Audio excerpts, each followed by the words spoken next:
Jésus représente Baal. Baal, c'est Jésus en réalité. Comment est-ce qu'ils ont fait pour traficoter, pour en fait intervertir et puis surtout inverser la spiritualité originelle? Vous voyez, quand vous regardez le Moyen-Orient, l'Europe et l'Afrique, en réalité, avaient la même spiritualité. Il y avait une seule même spiritualité. La divinité qu'on appelle Baal dans le Moyen-Orient est égale à la divinité qu'on appelle Thor en Europe, qui est égale aussi à la divinité qu'on appelle Thoth en Afrique. Thoth, c'est le dieu forgeron, le dieu de la connaissance, qui était le forgeron, qui manipulait les métaux liquéfiés, qui sont les alchimistes, qui sont les réels forgerons, et qui sont en réalité sur le plan symbolique, les artistes et les musiciens. Voilà.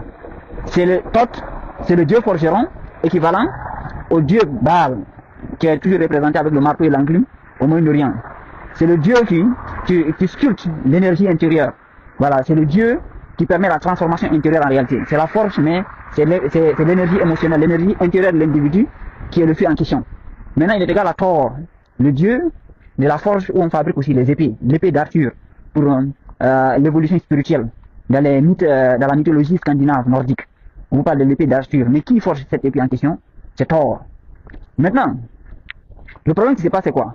C'est que quand, à partir de 1600, quand les gars du Caucase ont commencé à envahir l'Europe et puis combattre les populations aborigènes en Europe occidentale ici, et il y a eu plusieurs, à partir de 1600, il y a eu des guerres, ils ont été vaincus et ils se sont repliés aux Amériques. Parce que déjà, en fait, par exemple, les pays nordiques, Irlande, Norvège, Suède et autres, c'était les gens qu'on appelait les Vikings qui habitaient là-bas.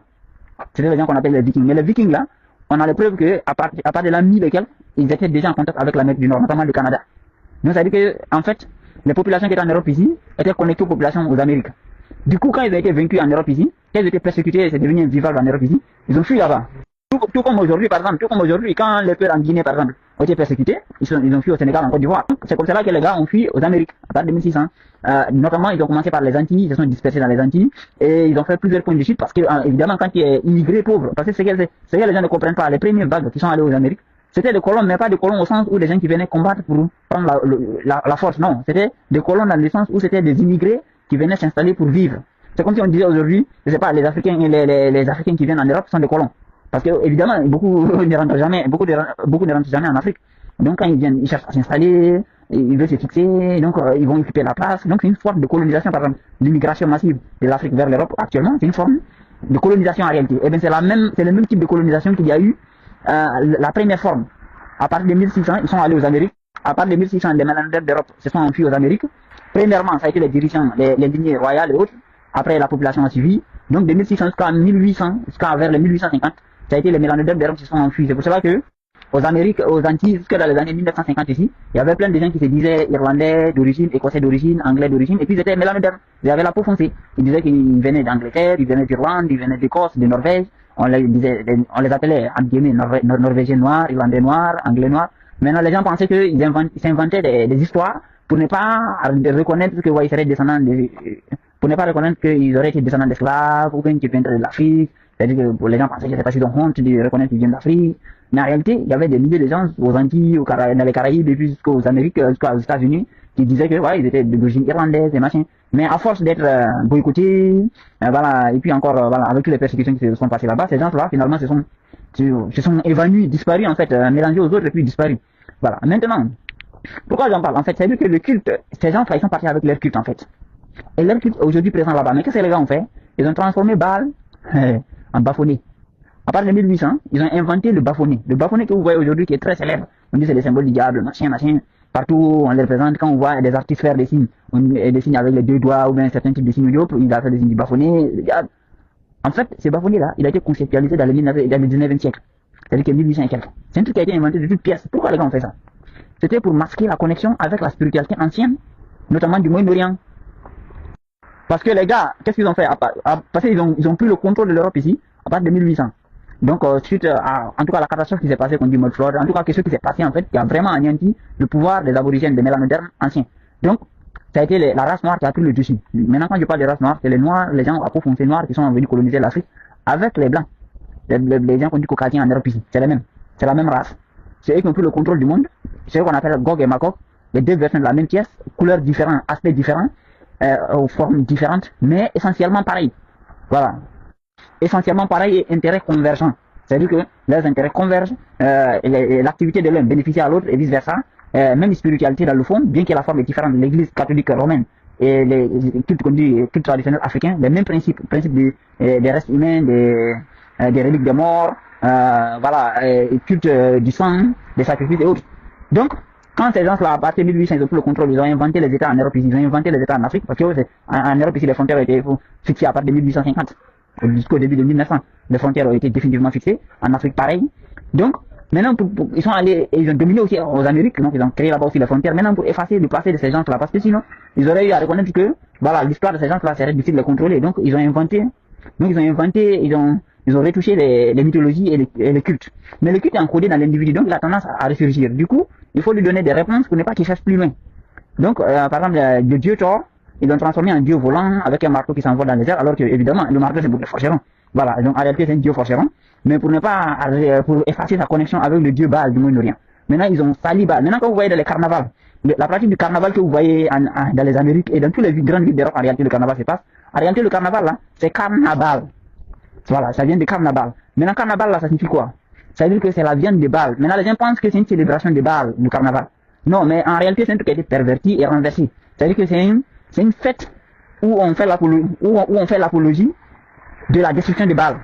C'est-à-dire que les gens croient que ces gens ils se présentent comme s'ils faisaient le culte de Baal. Mais en réalité, ils font le culte inverse de Baal. C'est-à-dire qu'ils célèbrent la destruction de Baal.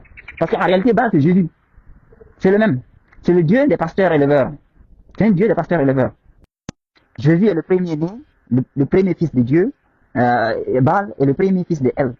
Et dans le côté Moyen-Orient, El est égal à Allah en fait. Donc Baal en tant que Baal Ham, qu'on dit, c'est l'appelle Hammadi ou bien Hamma, est le premier de El, et Jésus est dit être le premier de Dieu du Père. Donc, quand vous voyez le carnaval, il symbolise Baal par un taureau, un machin, et puis il le brûle. Généralement, même à la fin, ou bien il est démonté, ou bien le monde en train de fumer, c'est-à-dire qu'il y a du feu, il y a de la fumée qui sort de lui, c'est-à-dire qu'on le brûle. Ça symbolise la souffrance, la destruction de Baal. Donc, de la même manière que Jésus, on dit, on bouffe sa chair, on boit son sang, c'est-à-dire que donc Baal est exécuté en quelque sorte, crucifié. Et bien là-bas, dans le carnaval, en réalité, c'est la même symbolique. Maintenant, dans le Coran, on parle de Baal, mais le terme, la racine Baal, se retrouve 7 fois dans le Coran, mais dans tous les 6 fois, il est traduit par époux ou bien conjoint. Dans un seul endroit, on le traduit par nom Baal de la divinité du Moyen-Orient Baal. Maintenant, en réalité, là-bas, le Coran ne va pas contre Baal en fait, parce que le verset là où on le traduit par étant le nom de la divinité Baal, c'est que Dieu dit, il dit vous invoquez Baal et vous oubliez, et vous délaissez le plus grand, ou bien vous mettez de côté le plus grand des créateurs. Mais ce verset ne veut pas dire que Baal est négatif. Il dit que juste, en fait, normalement, si vous invoquez Baal, vous devez invoquer le plus, vous ne devez pas mettre de côté le plus Hassanul Khaliqin, le meilleur des créateurs. En réalité, le verset ne va pas contre Baal en réalité. Voilà. Il montre juste que c'est deux choses concomitantes qu'il faut faire en même temps. Voilà. Et ce qui est marrant, c'est que le prophète à qui on dit que c'est les paroles de ce prophète-là dans le Coran, qui s'appelle le prophète Ilias en arabe, qui est le prophète Élie en version latinisée, quoi, le prophète Élie, c'est l'un des seuls prophètes qui est officiellement représenté, mais dans le dernier, et qui était dans la zone du Liban ancien, où on dit l'ancien royaume du nord d'Israël. Donc dans la zone du Liban, où effectivement il y avait la divinité Baal et la divinité El était dominante. Maintenant, ce prophète-là, Élie, en fait, c'est Elia. C'est El, de la divinité El, Ya. Parce qu'en réalité, le dieu Ya, qui était en Égypte ancienne, était aussi présent là-bas. En fait, c'était les mêmes divinités à peu près partout. C'est les gens qui ont divisé ça. Maintenant, donc, Baal est le premier de El. Et Elle était appelée aussi Ilou, ou bien Eli. Vous voyez, non? Ou bien Ilo. Maintenant, nous, les peuples, par exemple, on est les descendants de Ilo, dans notre mythologie. Et le carnaval, ils disent bien que, en fait, c'est la première vague des gens européens, oui, parce que c'est mélange, c'est les Européens qui sont partis aux Amériques, qui ont ramené ça aux Amériques, aux Antilles et aux États-Unis, un peu même au Pérou, mais vous verrez que c'est dans les villes où il y avait eu les premiers points de chute des premiers Européens qui sont partis là-bas. C'est là-bas qu'il y a eu cette culture du carnaval. Et par la suite, ils ont ramené ça en Europe ici. C'est-à-dire qu'aujourd'hui, en France, en Allemagne, en Angleterre, on voit le culte, le carnaval beaucoup, mais ça a été ramené ici par les Antillais généralement. Surtout en Angleterre, c'est par les Jamaïcains. Voilà. Donc ça veut dire que c'est justement c'est leur culture en fait. C'est-à-dire que quand ils ont fui l'Europe, ils sont partis avec ça là-bas. Maintenant, quand ils sont revenus à partir des années 1900 et avec l'immigration dans le sens inverse, eh bien ils ont ramené ça en Europe ici.